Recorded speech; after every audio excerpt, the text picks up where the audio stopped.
What's up, everybody? Welcome back to another episode of the FN Story. I'm joined alongside of one of the greats, Bizzle. How you doing, man?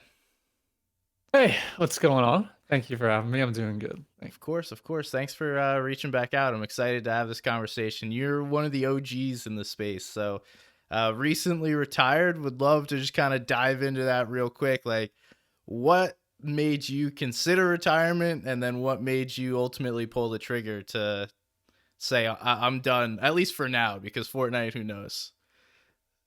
Um, it's something that has been in my mind for a long time, but it's something that I've never been able to pull a trigger on and be like, all right, now is the time. Like a lot of my friends have quit. Like all my OG friends have quit over the past years, so it's been a long time coming. And I don't know what the actual trigger was. I think for me personally, it was not being able to find people I wanted to play with anymore. Um, I think that's the biggest issue. I just wasn't able to find a teammate that I really wanted to play with and thought sticking together was a good idea and really putting in the time and work and gaining chemistry with someone to still perform nowadays. I also wasn't putting the time myself as much anymore. I knew that going into tournaments and stuff, like I knew what I used to do and then I knew what I was doing now. So I don't know what the exact point was where I was like, all right, now's the time. But I gave it my last season, tried it, went terrible, and I think it was a good time to call it personally. Makes sense. So it's kind of like chopping down a tree. There's like keep taking hacks at it, and eventually just fell. And you're like, all right, Yeah. it's time to hang it up. Yeah. It definitely had stuff to do with like the meta and the map and everything. The last two FNCSs I played contested, or the last one I played, like I don't know. Well, I still play, but I miss it. But yeah. I think it was the right call. So not like full time. You kind of just play for fun. Maybe go play a little creative, jump in a tournament with a buddy or something. But Yeah, like like here and there, I'll warm up super hard like I used to do for comp and just do like edit courses and like warm up maps and I'll just get off. I'll just like stay refreshed a little bit just so I know how to play and then just completely get off and go back to something else. heck, But I I can't respect help it. that. You said something interesting there. So how old are you? You're one of the older players in the space. Yeah, I'm 25. Okay, so not old by any stretch, but old in Fortnite. Oh Um, yeah. do you think that kind of played a factor in you not being able to find teammates? Because I would imagine, like, you're not much younger than I am, and I wouldn't want to play with children all the time. So you're trying to find someone that you enjoy playing with, and it also is good enough at the game. But it seems like all these new cracked players are like 15, 16 years old, and there's all the things that come with playing with a 15, 16-year old and having to listen Yeah. to them all the time. Is that what happened? Why you couldn't find a teammate? Yeah, I wouldn't say it's the reason I couldn't find a teammate, but it's a problem that I've had before. Like I've played with Diego Plays and I'm 10 years older than him. So and he's not the only person. Like he was the youngest I've played with, but there have been people who are like considerably is like pretty much the same age, like Clix and who are both young players too. There are some other people too. Like Dubs and Mega also. But I don't know. I think it's just Fortnite. I think Fortnite is just still to this day constantly evolving, and that just benefits the younger players. It's really all it is. Now, do you think that it's because like time or effort? Because I always go through this whole conversation of like, why is it? I think someone, it was KXXR put out, or KXRR, something like that, put out a stat. The oldest player going to globals is 21 years old. And I just find it so hard to believe that this is the only game that can't have players extend past their like mid to late 20s. Because you look at other games, like there's players that are in their late 20s, 30 years old, but ultimately it seems like Fortnite, you hit 21, your career's over. And it's weird to say that, but also I think it's more coincidence than it is like reality, and the kids that are younger just have more time, they have less to do in life, they have less understanding of things outside, so they're more willing to put in the time. So I think it's like coincidence versus like causation, but I would be interested to hear your thoughts about that. Yeah, I think like the OGs have played the game too long and can't put the time in they used to. I think that's one part of it. Um, I do think Fortnite is original in that aspect of the gameplay to where it does benefit the younger audience and it does benefit the younger players because of how demanding it is with like your hands and reaction time. I know like another reason I also retire is my hand. Like I have just like incredible hand pain just from pressing the same buttons with my thumb over 5 years of playing the game, spamming them as much as I can. So there's a lot of cases of like carpal tunnel and hand pain in Fortnite because of how many binds you're actually pressing. Like if you hear a Fortnite player free building compared to any other game, it's insane how many inputs Fortnite players are using compared to anything else. So it's just there's so many things that make it the way it is, but it's Fortnite. It's different than anything else, and that's crazy. The youngest player is 21 going to Right? LAN. I didn't think it would be that. Yeah, you gotta figure like mid 20s. There had to be one, but it was 21, 22, something like that. It's not an old person by any stretch of the means. Yeah. Um, and I find it crazy. Like you look at, I'm a big Super Smash Brothers Melee fan, and like Mango and HBox are both like 30 years old performing. Not at the same level they used to, but they're still pretty good players when it comes down to performing in tournaments, and they haven't seemed to drop off. They've been playing for a long time, but also very different game because that's within the confines of like a stage. There's only, they literally have it down to like frames, so you understand like perfect frames, and Fortnite just never will be that way based on playing online, the amount of frames you're playing in, the amount of scenarios, it's just not the same. So what you're Yeah. saying makes a ton of sense. Mhm. um all right. And as far as like what's next for you, like you said you've been playing a little bit, but obviously you're just warming up, cranking edit course isn't going to take 24 hours of the day. What are you up to nowadays? So right now, I just got a puppy who's 9 weeks old. So I've had her for about a week now. So full-time father now, just me. Pretty busy with her, but if it's not that, then I'm probably playing Counter-Strike right now. That's my game. I went back to it like right after I stopped playing Fortnite, and there's been a lot of hype with CS2 and everything. So I've been playing. I'm not playing competitive yet, so I don't know if it's something I'm going to transition to eventually. Right now, I'm just trying to enjoy myself and just play games. Not really sticking to anything. I haven't streamed anything yet. That is going to be my plan. I know I want to stream whichever game I do decide I want to start maining. I'm still figuring that out. I'm playing. I had my little phase of Valorant, trying to see if I can play that. Couldn't. Hate that game. I don't know why. I'm back to Counter Strike, and I've been doing it ever since. And just playing some Rocket League and Fortnite, and then just chilling. I haven't been putting in crazy long hours like I used to. Just been taking like playing a couple games, taking breaks, and just taking a foot off the gas from what I have been doing almost the past 6 years. Yeah, well, you had so much success early in your life. You kind of have earned just being able to chill for a little bit. Yeah. Also, Counter Strike 2 came out yesterday, so I appreciate you taking the time to not play that. If you've been trying to play some Counter Strike and jump on and Mhm. chat, so thank you. Uh, as far as like plans, do you plan to play competitively anymore? Because you're saying that you're just trying to chill, but someone that has had so much success and played at such a high level before, do you find it hard just to chill and play video games and not try and play competitively and win every single time?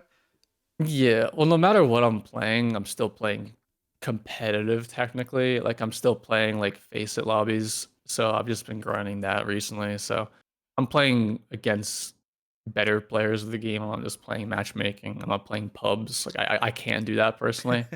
Like no matter what game it is, I'm playing ranked, and no matter what game it is, I want to win, and I get upset if I lose. I can't help that, no matter what. But I don't consider it competitive for me if I'm not, because I know how much time I need to put in order for something to be competitive, and if I want to perform in that one thing, I know what I need to do in order to perform in that certain thing. So whether that's VOD review practice, all the extra things that like differentiate a competitive player and a pro player. Like one day I know I will. Right now I'm still not ready for it, but one day. Fair enough. I Yeah. find it pretty common among people that are really good and competitive at things to not be able to do things just like recreationally anymore. And it's a little step. Like even myself, I always love to play video games competitively. Obviously not at the same level as you, but I find it hard just to like have fun playing video games unless I'm trying to beat another person. Me too. And it makes it very difficult to play just like RPGs or casual run throughs of games. And some of my buddies get mad at me because they're like, I want to try this out. I'm like, nah. If I can't beat somebody, I don't want to play it. It's the Uh, same way. Yeah. I don't even play those types of games. I only play first person shooters pretty much. But literally the same thing. I'm so competitive and that's never gonna change. yeah, the only thing I didn't even finish Elden Ring, but like I played it and that was a challenge. So because that game's so difficult, like scratch that itch a little bit. Mhm. Um, but yeah, still couldn't even get myself to finally get through the entire game because it's just like I've been playing a MOBA predecessor for a while now, which is kind of fun, but Mhm. that's not really a competitive, it's still in early access. But sorry, I digress. For for you now, you would have been what 18, 19 when Fortnite first came out, and you I were think 19 or 20. okay. Yeah. So you were one of the best players early on. And Mhm. for me, I kind of hate this whole. There are certain players that you could throw in the GOAT conversation, but there's also like the best player at the time that they played in. And I think inarguably you hit that peak and were the best player at a certain period within the game. And it's awesome to see players kind of reach that. You know, Bizzle the Lanimal was a thing, and people just expected you. Not thought you would win, but expected you to win when it came to like solos events, and especially at LAN. They're like, all right, this guy's different. I don't know what's happening. Walk me through like what happened during those times. Like, why do you think you were so successful? Why was the Lanimal created where you're able to be successful at lands? Because most players have a ton of pressure, and it seemed like you're one of the few that stepped up when the pressure is on. So I would love to know more about like your experience at LAN. You've probably played at the most of arguably anybody in the space, I would imagine. Um, Probably. so yeah, like what's your favorite LAN? Why were you so good at them? And talk me through the old days. All right. I'll start with why do I think I was better than people back then, especially. Um, I just think I was a better player at the game early on, especially when all those lands were going on. I truly think I did think I was like the best player, especially lands with Demo also. I was really confident playing with Demo, and me and him did very well on all of the lands we played in pretty much. I don't think we ever placed outside top like 8. I think our worst LAN was like WSOE, and I think we got like 6th or something, just flying around. We were trolling. We were just flying around in planes the whole time. Um, I think me, Demo, all of our friend group, like Zayt and Saf also did very good in early skirmish days. Like we worked together somewhat, and like obviously we weren't working together like VOD reviewing and everything. We were always our own teams and whatever. But when you have a common goal as, like, your friends at the time, it really helps you wanna be better and perform, and back then, I think all of us had that, and I think that's the reason why all of us were doing very well in LANs. It also comes into play, like, the game style I had. Um, I think the game plan I had was a lot better for LAN compared to, like, open qualifier tournaments, which we didn't really have back then, but it's still a better idea. So it was kinda emphasizing not fighting, and that's kind of what I did at every single LAN I played up to, like, DreamHack Anaheim, which was, like, my last good LAN, and I got 2nd there. It was just not fighting. Everyone That's where everyone counted me out too, the last LAN, DreamHack Anaheim. Like, everyone thought I was gonna do terrible, and I shoulda won that tournament, but unluckily, Savage had a crazy last game, and I couldn't do anything else. But props to him, he earned that win. He just played crazy that last game. Um, but lands also, like, nervousness. Like, I never really got nervous except my first one, I was really nervous when I first started. After I'd showed myself how good I could be, like, the first day, it helped me out the last day, and that first PAX West tournament, I did very well, but only because they added an extra game, so there's also a side of luck to it. There's a BR, so there's always gonna be a lot of RNG and luck, so you gotta throw some of it that way, but it's also the bigger part is the strategy, knowing not to fight, and knowing how you can be as consistent as possible, and prepping for a tournament where you know the people you're playing against. Do you think everyone was doing that back in the day, or you were special in the way that you approached the No. game? I I'm pretty sure I was doing a lot more than what other people were doing. I think it was kind of an early mind for the game because I think most people were trying to like VOD review and learn how to put more time into the game other than just playing. But I don't think people had a good eye for it, or even working with coaches wasn't even a thing back then. No one would really do that. So it was kind of just if you couldn't figure it out, or if you didn't have a third eye for why you're not winning games, then you weren't going to improve.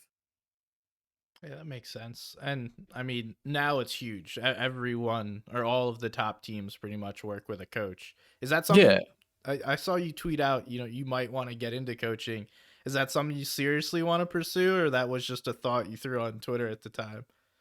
I think it was just a thought. I don't know if it's something I could really do because being a coach, you do have to put a lot of time into the game and a lot of you have to watch the people you're coaching a lot. And I don't know if I would do that unless it was for someone that like asked me to and I was close with. So if it was like a personal favor, then it's something I might do. But yeah, I'm not really too sure about it. Most I just want to ask you, what do you think about the coaching situation in Fortnite? Do you have any opinions towards it? Yeah, I mean, I've always been a big proponent of coaches. I think there's people that do it the right way and there's people that don't. Um, I think that a lot of Fortnite players, because they're part of the younger generation, are constantly looking for young or like instant gratification. And if you don't have success within a season, you tend not to continue to work with a coach.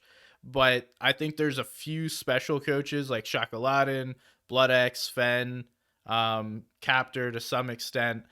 I think they are pushing the players to be better because of what you said, that like third set of eyes looking at something that gives you a different perspective, and it also cuts out a lot of the nonsense that goes on between two people where it's like you both think you're right, and sometimes you just need somebody to come in and tell you that neither of you are right. Here's actually what happened.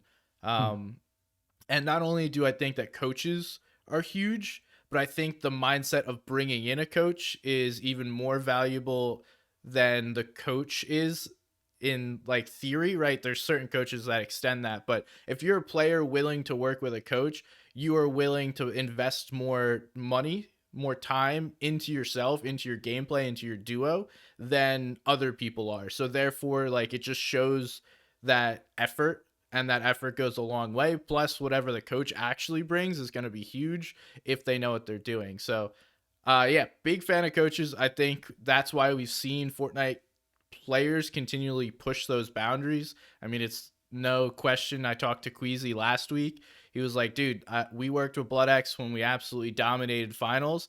Part of the reason we did was because of how much preparation we put in and the game plan that we executed on that he was able to help us create. So that's what I think. Yeah. Are you ever work with a coach? Yeah, I've worked with a couple. Um, I've worked with Sven, I've worked with Hezi. Um, I have done the thing that you said where it's like I've worked with them for one season and I've parted ways with them with a bad season, so it's definitely not a great thing. But yeah, I think that's the biggest benefit to coaching is what you said also, just to say that. Um, really building up a game plan before a tournament, having an extra person that can like bring two people together and focus them on one point is huge, and I think it's like pretty much almost a requirement nowadays compared to old school, which is just there were just no coaches. But I also do think there needs to be monitoring in tournaments, especially for major lands, um, and online tournaments. I think there needs to be some sort of monitoring for online tournaments. Maybe not cash cups, but I think online FNCSs.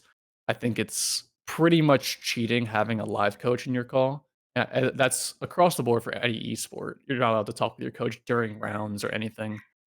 Um, in between games, of course you can. That should be no problem. But I think online coaching has to be monitored, and I can't believe no one talks about it. It really surprises me.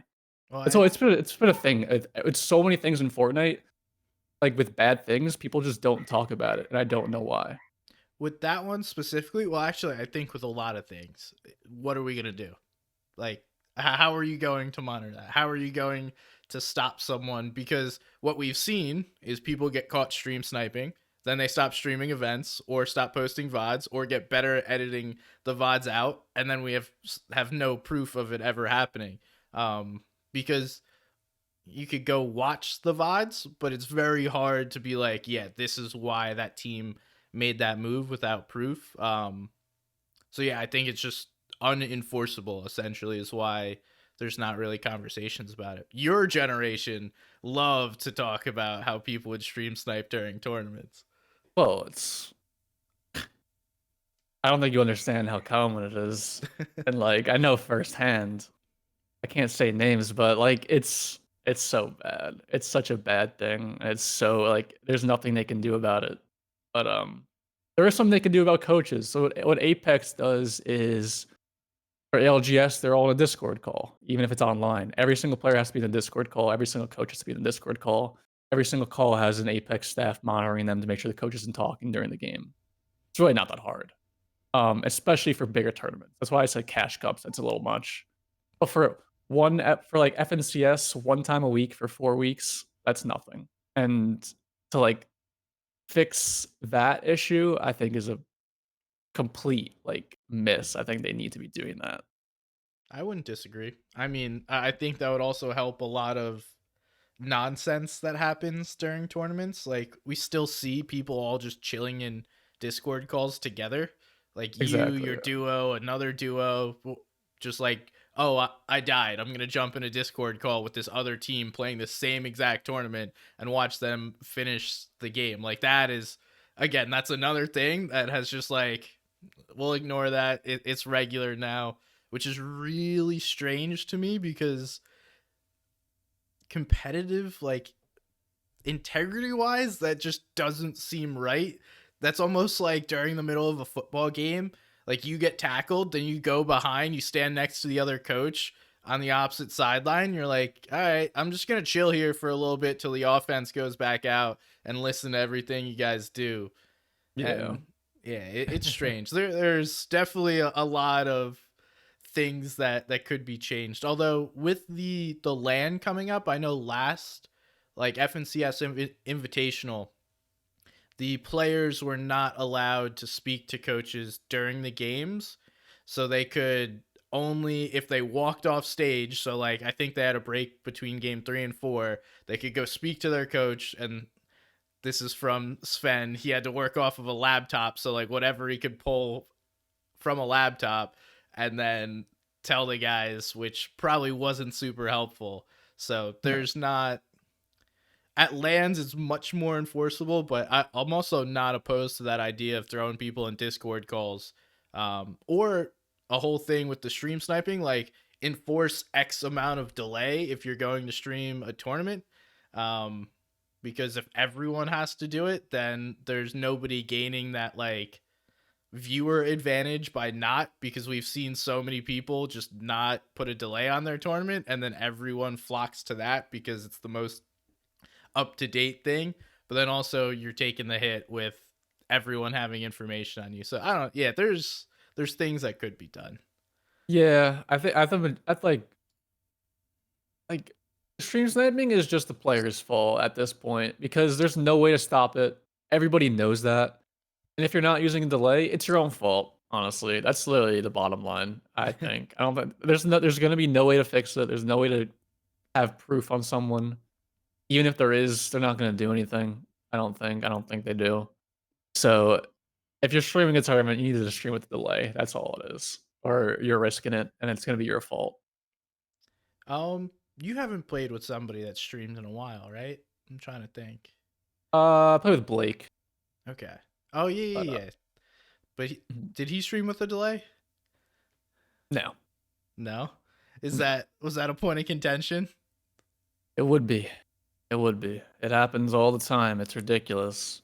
Especially if you're getting contested off spawn. Like if you're in a pretend a new map comes out and you're contesting a POI and one team's streaming, one team isn't.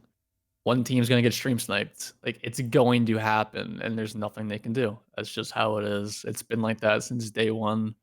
And that's how it's gonna keep going. Yeah. Unfortunate. Hopefully we get, or we progress to more lands so it makes it less valuable. Like Hmm. even if you do it, it's just in cash cups, which have seemed to dwindle in their importance, especially with it Yeah. being a whole different. You don't have siphon anymore, Yeah. which that's a You get a thing. whopping $76 for a win. Like stuff like that. It's funny. All right, let's go back to back in the day. You qualified for World Cup, and arguably one of the greatest competitive Fortnite videos of all time is then you streaming yourself qualifying to the final round of a World Cup qualifier without using any weapons. Why the heck did you decide to do that? And like how why do you think it worked? Like there's probably very few if any other players that could have been able to do that, but you were able to. And I would love to know why you did it and how you made it work. Um, so luckily I qualified week one, so it kind of took all the stress out, like the rest of the 4 solo weeks. So I knew I didn't really have to try or do them. Which I didn't. The bad part was I didn't really realize how much money was on the weeks. Like there was a lot of money for every World Cup qualifying week. And I kind of didn't even know at the time. But qualified week one, and then week two, I was like, all right, I'm gonna stream because there's no reason for me to try. I'm gonna stream and have a good time and try to just have fun with it. Um, I didn't have any plan to do the no gun challenge, not at all, until I landed in my first game. And I think it was either just a random thought in my head or a random chat message. I think it was me. I would just randomly said, because I think I found a turret off spawn right away. I was like, let me try to qualify without guns. Because I was also landing on ballers too. Um, but it was just crazy. It was so fun and everyone loved watching it. It was hilarious. It's something that I thought could have been done because ballers, there was dynamite, stink grenades, impulses, turrets, traps. There were still so many things that can kill you that weren't guns. So I knew it was still possible. And as long as I had my like max mats and just try to live with a ball, that's all I was trying to really do. Honestly, I was trying to just practice staying alive in a ball as long as I can because that's what the comp meta was at the time. If you can get your ball as late as you can, you're gonna have a really good end game. So it was a really good practice for that, honestly. And then yeah, it just worked out. I think I won like 3 games out of the games I played. Qualified pretty much all off placement points, got a couple kills, had a lot of fun, had a killer stream, funny YouTube video. It was a good time. Do you think it did help you ultimately when it came down to the finals to be able to practice? No, because I didn't play ballers in finals. Why Yeah, it not? didn't help me at all. Um, I was hesitant about leaving my solo spot. So at the time, I was landing Dusty Divot, and I had been for a long time. And I think everybody really knew that was kind of my spot. So I didn't want to give it up. Um, and also the bowler rotation that I was going to do, I had a couple paths where like it was kind of like at the time was like north of the volcano, like that big bowler spot. So I was nervous because there was going to be at least a couple people there. So I was nervous to which loop path I was going to do, and if I was going to have some shambles games fighting people. I didn't want to do that. I want to stay consistent and play off spawn. And unlucky, I was contested off spawn the entire tournament, so it didn't go too well for me. But it's all good. Yeah, what was that like? Your first ever, well, I guess not first ever, but being able to participate in the World Cup, a massive event like that. And I think you were one of like the top five betting odd favorites going into the Yeah. event. So did you know that you were a favorite going into that event? And like, what was the event like in general? Yeah, I think I knew I was a favorite. I think me and Tifu were the favorites of that Yeah. LAN. Um, but that LAN was unlike anything else I've ever experienced. It felt like every single player in there was a full-blown celebrity, and it was crazy. Like, I've been to pretty much every single Fortnite LAN. There has not been a crowd more interactive and wanting to meet players than at World Cup. It was insane. So, like, my family's from New York, so I went to go visit them up in, like, the general seating and stuff. Because we us players, like, in the side where everybody couldn't come in, obviously. And I went up to visit them, and I think I got swarmed for, like, an hour or 2 taking pictures and signing autographs with people, just trying to see my family. Everybody knew who I was, everybody wanted to see me, and it was absolutely unreal, and no other LAN has replicated that even close. Like, nowhere even close. It was unreal, the atmosphere there. It was so cool. But the servers were ass. Servers were terrible. We were locked on native for some reason, which is something that no one ever talks about, but it grinds my gears so much because Secret Skirmish, the LAN right before World Cup, which was a test run for World Cup. That's why they hosted it.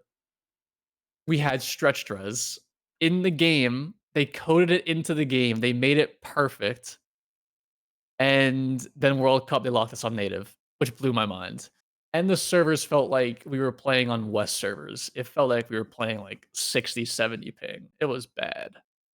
Yeah, I Um, remember because they mentioned that like what was it, week 8 or week 9, or like right after qualifiers, they're like everyone will be playing on native for yeah. World Cup, and everyone freaked out because no one that competed played on native, which is just really funny. I think That's that's why Bugha won. yeah, because he played on native. He was a native player. He I also think he had did play stretch, but he played native still a little bit, even before it was enforced.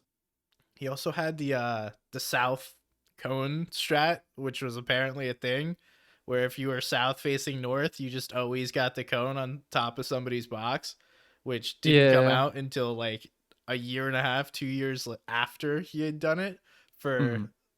so long. And you just look, Bugha had like always landed at southern spots, and I wonder if he knew that. I would love to talk to him one day and like, well, there was coincidence he landed down south, or like he knew this thing from very early on.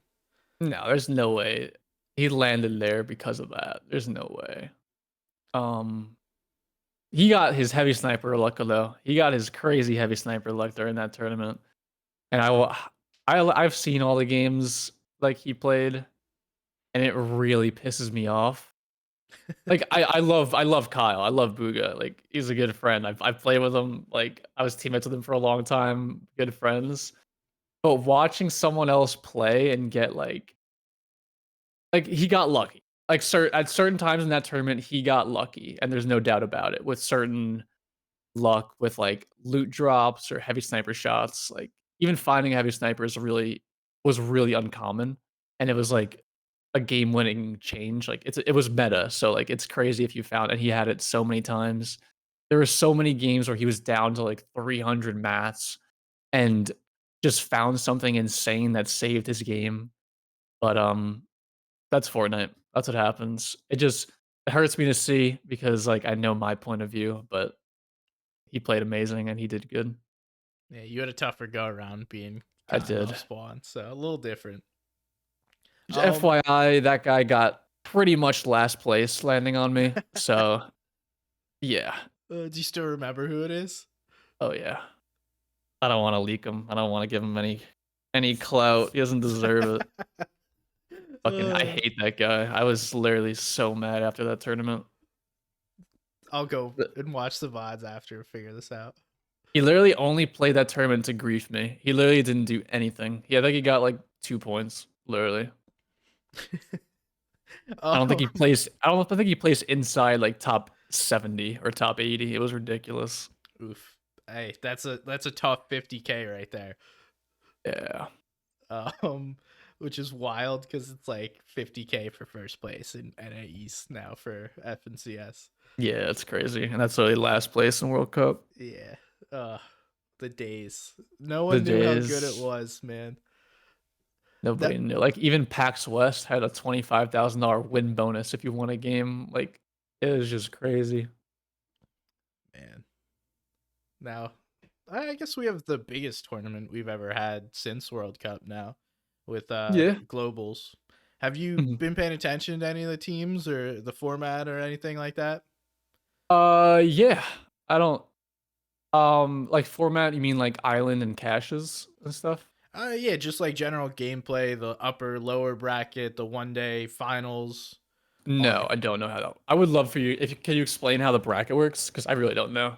Yeah, so 50 teams qualified through FNCS, and then 25 other Your teams last chance. qualified through Last Chance. Yeah. So the 50 teams play on day one, and day one, the top 25 teams advance to Sunday, which is the finals.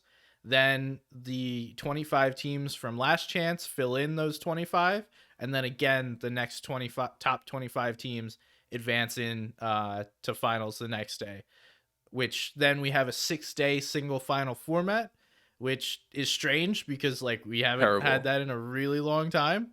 That's Um, awful. so, yeah, how do you feel about the general format? That's absolutely terrible. I think that's absolutely terrible. I can't believe that. I literally can't believe that. Why not? Just like, all right, so you're gonna take the top 50 teams that all got a guaranteed qualification spot to finals, make them play against each other, cut half of them out, and make half of them play for it again. What is that? I think if anything, you need to have 40 online qualifiers that guarantee their spot. They're playing in finals no matter what. Then you can invite 50 last chance duos and let the top 10 of them play in the finals. There is no way you're going to make top or bottom 25 people from guaranteed qualification spots play again and risk their chance at qualifying. That is wild to hear. I can't believe that. I didn't know that. That's mind blowing.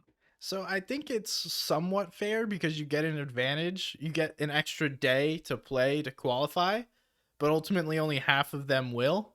Um, yeah, I didn't. I don't necessarily like that we're playing a qualifier after we just played a qualifier, right? Exactly. Like all It's so year was a qualifier, and then now we're going to LAN. At least, like I think everyone gets a minimum of $4,000 just for mm, qualifying for it, but the fact that like we just played a whole year worth to figure out this lobby, I would have much rather just 6 games Saturday, 6 games Sunday. Like that is the format that I like because I think the day two comebacks, the ability to take a break, VOD review, make adjustments, come back the next day is a lot of fun. Um, it's also better for people like myself that analyze the game. So on day two, mm, you kind of have a better idea because just watching Fortnite live, you can't really explain a ton of things going on because you can only watch so much at once versus take some time, come back next day ready to talk about stuff intelligently, explain to the audience. Nonetheless, it is what it is. We don't really get a say in the format. I think you've yeah. realized that over your career. No matter what you say, it doesn't really matter. Yep. Um, do you have kind of any expectations for teams you think will win it, teams you think can win it? Um, I don't know. Obviously, I'm rooting for NA. I'll always root for NA no matter what.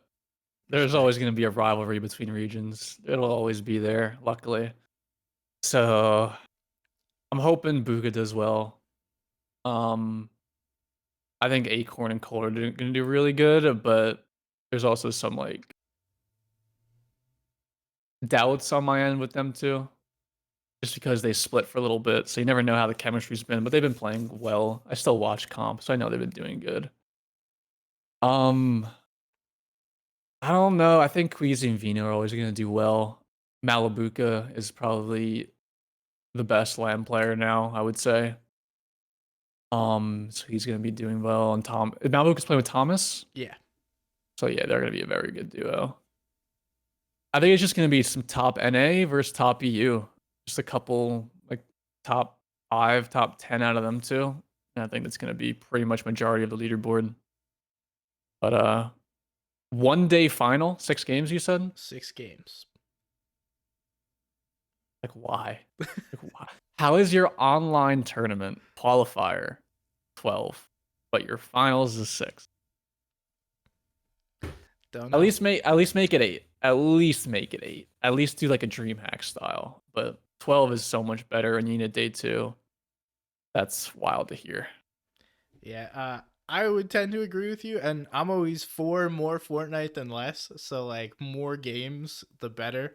Mm. Um, just kind of speaking to some players, it seems like the 1 day format is kind of relieving because then you don't have to like stress overnight. And I don't know if you were a player that would stress day 1 to day 2 and not sleep as well as you should have when you're going into day 2.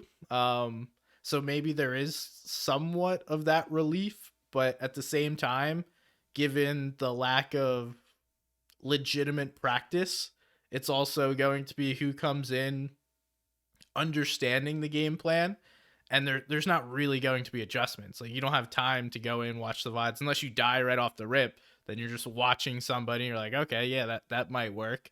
Um, like there's just whatever you come in prepared with is what's going to show on paper. I do like that because it's going to help the teams that prepare, but ultimately, like you get landed on when you don't expect to get landed on, then your tournament's over. So It's also just there's one small mistake and your tournament's over. Because if it's 6 games and you lose 1 game, like that's a huge, huge portion of your points. Like yeah, any small mistake, it's gonna be nerves also. If you're not resetting a wall, or if you're dying through a wall, if you're trading surge and make a mistake, like your tournament could be ruined just by 1 game. yeah. So There will be teams that play a perfect tournament, but ultimately, if you play a perfect tournament, well, close to perfect. I guess it's hard to play perfectly in Fortnite, but yeah, um, they deserve to win it if you play that well. So yeah, there's going to be someone that sets that bar, and we'll see who it is. It'll be really interesting. I think I know you said it'll probably be NA and EU. I would agree mostly. I think there will be like one Brazilian team. I think an Asia team will pop in there as well. Fortunately for Middle East and OCE, I don't really see that happening. From what mm, I've seen, those regions, even during FNCS, don't even get the practice that they need in order to be able to feel out a lobby that they're going to play in. So I would guess that they're overwhelmed when they jump into those things. And then yeah, I Queasy Vino always have to be a favorite. Um, I feel Scented has been one of those players that has played really well in like those big tournaments. Um, so I don't want to count him out, but I don't know like if Polarized is the guy that he needs to be in order for them to succeed. Uh, yeah. I don't know. I wouldn't say so. I also have an experience. So Scented will not perform on land because his hands were shaking on at DreamHack Anaheim, from what I was told. When Savage won his last game at DreamHack Anaheim, he keyed Scented, and Scented was apparently shaking. So, that's but years ago now, though. oh, it still matters. It still matters. But no, they've been playing good. If they're uncon, they should do good. Scented's a very good finals player. But Who's the best player you ever played with? The best player I ever played with, I would say Bugha. I think it's pretty easy. It's also certain things. I think every player I've played with has had different strengths. Like I can remember every little thing that like made a certain player the best at what they were best at. Like Commandment was by far the best Tarper I've played with. Bugha was definitely the best teammate I've played with. Clix was the best fighter I've played with. Um, Demo was the best sniper I played with. Illis was the best controller player I've played with. Like everybody's got different things. I think the best overall was probably Bugha. He probably gave me the most input and was probably the closest teammate I've ever had to co-IGLing with me. And he was someone who actually gave me very good input, and he directed us a lot during end games, and took over a role that I didn't have to do, which helped me a lot to do other things. Um, but yeah, playing with Bugha was so easy because he would worry about the tarps if we had to follow tarps, stuff like that. He would lead the way end game most of the time, and I could worry about where we needed to go and if height was an option or if we needed to go low or something. So yeah, I'd say Bugha. And But Clix pulled off unreal shit all the time. Like it was yeah, unreal watching him play. kid still does it, which is a lot of I fun. know, crazy. He doesn't warm up. The craziest thing about Clix is he doesn't warm up. It blows my mind. I played with him for years. Like he'll get on and be like, "All right, yo Tim, PG." I'm just like, "Bro, it's 10 minutes till the tournament," and then he just gets on. It takes him like 2 rounds to warm up, and then he just starts shitting on me. And I don't understand. He never does edit courses. He plays Zone Wars here and there, but he just has a natural gift for the game. He's crazy. Yeah, some people are just special like that. Yeah. Now, playing with those two, that was a weird moment for you because you got a ton of shade from the community. Is that something that bothered you at the moment when it happened? At the moment, not really. It kind of bothered me that FNCS finals because of that whole friend group that just hated on me for no reason. Like, I get it, I threw a fight off spawn, but like, it's whatever. It's off. It's an off spawn fight. Like, I made a mistake. It's whatever. But I don't know. It was fun playing with them. Obviously, there was a lot of joking with all the streaming that was being involved. That's part of the reason that I knew that after that season we were gonna split. Like, I just couldn't do that forever. Like, I don't think anybody could do that forever. Like, we had our moments where, we knew how to win games. We were good players, but like all the jokes every single day for the months on end is eventually going to lead to something bad. But yeah, it just led into us not putting time into VOD viewing and focusing on off spawn stuff because we were so confident in our spot. And then not calling for finals is obviously like the point where it's like, yep, we're done. Time to find something else. Yeah, that makes sense. I Yeah. think very few people have been able to play with someone as big as Clix. Like we saw Scented try it and then was like, nah. And, you know, unfortunately for Clix, his brand has become massive to where there is no reason he shouldn't stream events. But also Mhm. at the same time, like most people cannot handle the amount of nonsense that comes through. And I think Yeah. regardless of what you tell yourself, you'll pull up Clix's chat every once in a while, and it's not easy to take a bunch of shit talk from a bunch of random people on the internet. Yeah. Um, and I mean, we've seen it happen with almost everyone that he's played with. So it's unfortunate for him because he's a great player. It's also kind of the circumstance that he's created as well, and you were just the target at the time.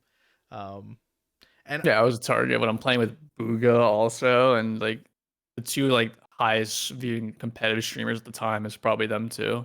yeah, But then like that's also not the reason like we left. Like we split because we did bad in FNCS. If we do bad in FNCS or bad in tournament, we're gonna split. Like the reason why we split was not because I couldn't handle the stuff that was being said in their chats and online. Like I went trending on Twitter twice for hate. Like I really didn't care about it at the time. Like we split because we didn't do good at the end of the day. We split because we got way too confident with our spot, didn't put time in anymore, and obviously it leads to bad results. yeah, makes sense. And then you had those hungry up and comers that probably put in that time that you guys weren't, um, and were willing to put in the extra hours and win off spawn. So it happens. And then Yeah. going on past that, where like you kind of seem to just cruise and not necessarily reach the peaks that you used to. Was that something that was difficult for you as like it got harder and harder to compete versus like you were on top of the world regularly beforehand? I don't think placing bad influenced my like willingness to play the game at all. I still had the drive. I still wanted to play. I think from that point on is really when it started getting harder for myself to find teammates that I really wanted to play with. I think from that point there was a reputation where people didn't want to play with me. Um, and I get it, it's whatever. But I knew I was still like a lot smarter than anybody pretty much who played that game. And I was still putting in all the time, but from that point on, it was definitely hard to find teammates. And obviously, if you're not playing with better teammates, you're going to be doing worse. So, Yeah, I think yeah. that's unfortunate because you're not the only player that's happened to. Is like there gets this narrative built in people's heads Mhm. about what a player is, and it seems that once you can't find a teammate for one season, then you can't seem to then find a teammate from here on out.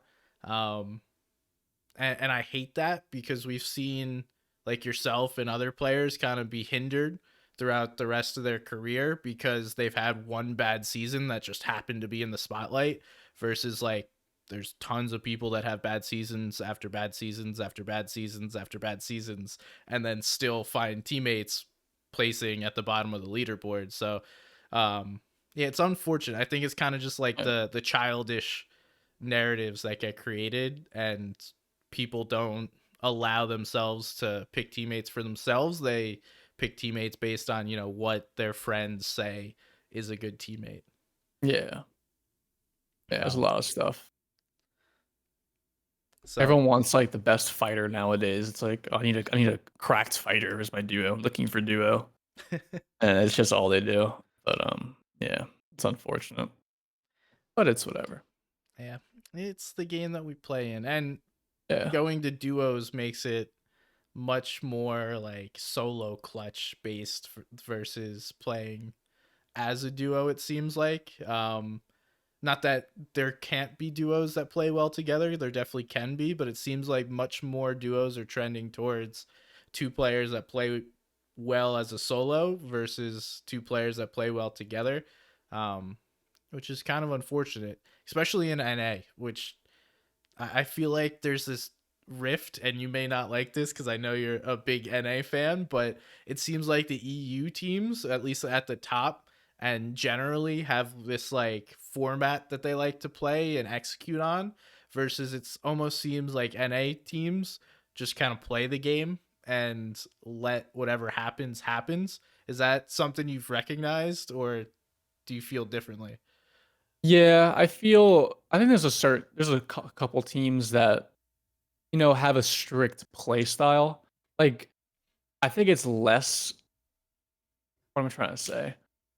Like, back in the day, let's say trios. You know how Scented was known for playing low ground, like Yeah. stuff like that? I feel like that's so less common nowadays with height or low ground.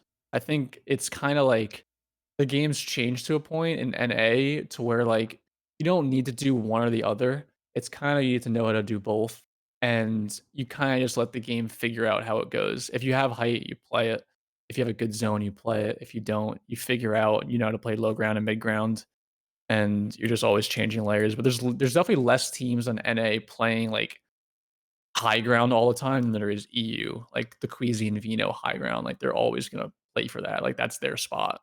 Like, it's definitely less than NA, so I know what you mean. Yeah, I think there's also been this adaptability that NA has played. Like you kind of mentioned that you'll just play the hand you're dealt, which could be beneficial. but it also could hinder you if you're not trying to look for here's what I need, here's what I need to go for. So I'm interested to see those two kind of clash when we get to globals. Mhm. Because we know that Queasy Vino, they're not going to be shy about. They're going to go for high ground. 6 games, I'd say at least four, and Yeah. we'll see how that plays out.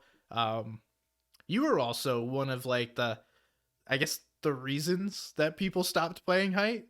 Like you would go for height all the time, and Yeah. Macwood was a height player. I'm trying to think who else. Zate was a hype Oh player. yeah, that's a long Um, time ago. But you've still been going for height whenever you had the opportunity to. all the time. Like that's like the reason like I've won so many games in like finals lobbies and stuff. It's just learning certain plays on height. Like I think like whatchamacallit, there's been so many strats just developed around high ground, whether it's flanking height, chopping height, cranking up right away, like getting the first zones, building up as quick as you can. There's been so many strats about height and everything.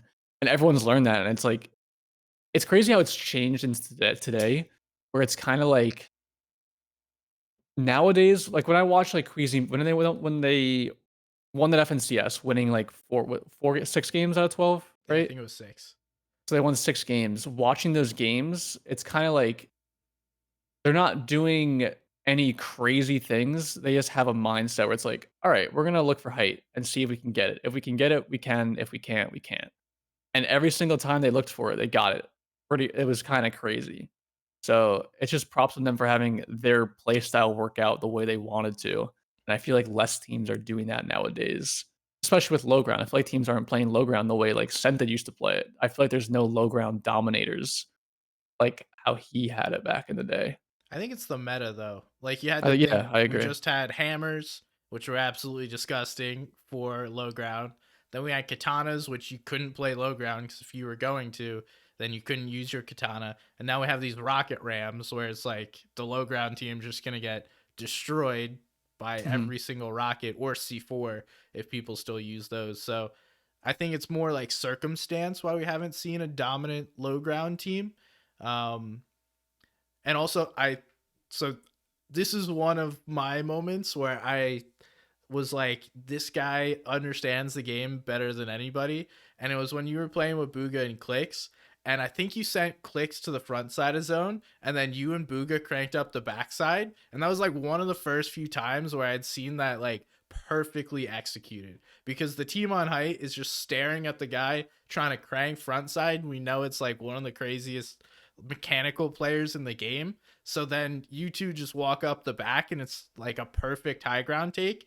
Um, but that was like one of those moments where I'm like, dude, this guy's still figuring these things out where nobody is trying to innovate in the space versus like, okay, I'll just shoot at high ground. If they fall, then I'll take it. Whereas like now a lot of teams will go front side of zone, crank up, and then try and take it that way. Also, zones have fully changed, so that kind of changes Yeah. things. But how much time did you put in like thinking about different plays for height, or was that kind of just a spur of the moment thing? I don't know if you remember that, but Oh, I of course, definitely I do. remember.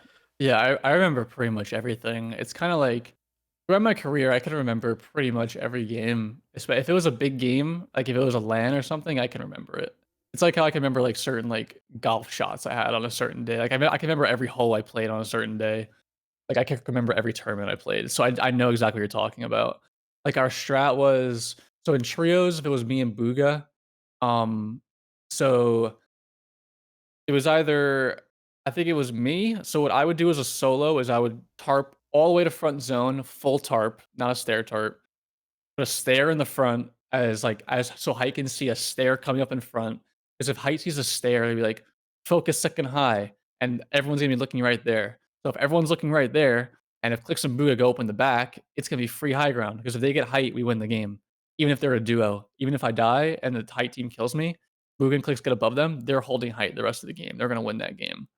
Um, and I think that just came in VOD review, that certain scenario. I think I just saw that. And it was something we also did in duos too with me and Clix. It was even better in duos because it was easier than trios. Because Clix was just so much better than everybody. If he can get above 2, it was just game. And then Yeah, that just came to VOD review, and I just saw that. And then there's also so many things like shockwaves. When shockwaves were a thing, it's a crazy thing to tell, but I had a dream one time where me and all my teammates shockwaved up together, and I swear to God, the next day I was like, "Alright, we need to try this." And ever since that day, people started doing that, to where, like, if you stand in, like, if 3 people stand together like this, you throw a shockwave in the middle, everybody goes straight up together. And after I did that, everybody started doing that. And I remember there was a clip of, like, Snood and Cloud doing it, like, "We did the Bizzle shockwave, like, we did it." And they take height and win the game. Like, it's just certain things that come to you. It's where, like, you need to remember them and be like, "Alright, let's try it and see if it works." And that'll always be a thing with how metas change and everything. Do you think that's hindered because players don't practice as much? Like, I'm a firm believer that because we don't have the quality practice, at least in NA, um, that there used to be, that it kind of like holds back the, I don't want to say skill level, but like overall knowledge of players and breaking of metas. Because I feel like back in the day when you guys were running scrims all the time, you would see some wild shit pulled out that it's like, okay, I would have never expected that. And now I just don't feel like players play enough to be able to rip those out of a bag when they need them. Yeah, I don't know what it is. I don't know if it's the practice. I think maybe it's lack of, like, individualism. I think more the time nowadays, people are trying to, you see Rise and Yamzo, Acorn and Cold, Kanata doing good in cash cups, you watch them and be like, all right, how can I mimic their play style the best way I possibly can? And how can I do what they do? It's not about what can we do differently to win the game. Like watching like Kanata and Agers, like their whole strat and like also Yamzo too, it's like not fight in like the first couple moving zones. It's kind of just don't be front zone, don't be back zone. Make sure you're moving together, sprinting together, trying to save as many mats as you can, and try not to fight for as long as you can. And I think it's also just everyone's just trying to copy that. Everyone's trying to mimic people nowadays and not worry about being themselves or trying to make a game plan that's going to benefit them and take advantage of other people's play styles. That's interesting. I would have never thought of that, but like thinking through games, I wouldn't disagree with that like Yeah. synopsis of it. Um, cool. Yeah. I'll just to wrap up here. What do you want to do next? Like, say you could do anything you want in the world. Like, what would you want to be doing in the next 5 years, 10 years of your life? Ah. Next 5 years, 10 years, like, that's hard to think about because like, I'm 25, like, 'cause then you asked that question, I was like, "Am I gonna have kids one day?" Like, I don't know. Like, there's so much to consider. Right now I'm chilling. Like, I know I'm not done competing, and I know I'm still always gonna play competitive video games, but I know I'm gonna wanna try to play something competitively and truly give it my all before, I hit that 3-0. Like, I need to figure that out soon. So if there's a time for me to transition, now's the time. Um, so I'm just gaming a lot. I'm still gaming all the time, taking care of my dog, and just living life. I'm just trying to have a good time. And eventually, I do wanna get into streaming. I wanna really focus on my stream. It's something I've never done in my career ever. Um, like, throughout the 6 years I've played, like, I used to get so many viewers.